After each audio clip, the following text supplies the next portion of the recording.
So that's chassis number 6108 dressed, the engine and gearbox installed. I'm pleased with the outcome. Glad I went with the decision of sandblasting and zinc etching and 2K. The chassis turned out well. The chassis wasn't that bad to start with, a bit crusty. The biggest issue with the chassis was this box section here, which you'd think would be up and out of the way, but it was quite crusty.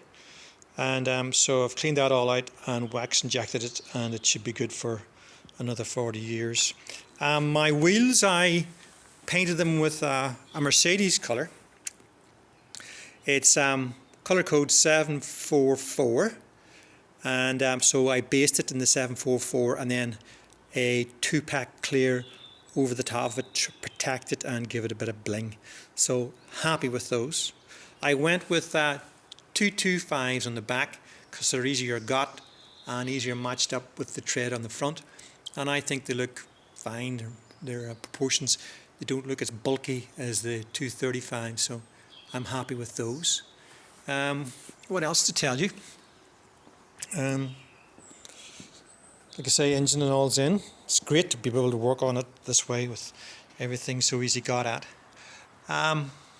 VIN number 6100 is back on the lift, and then I'll start to prep it, clean the tub all down, do all my wiring repairs, handbrake cables, etc., and get it ready for the marriage of its chassis again. And should be good for another 40 years, hopefully. And as always, thanks for watching.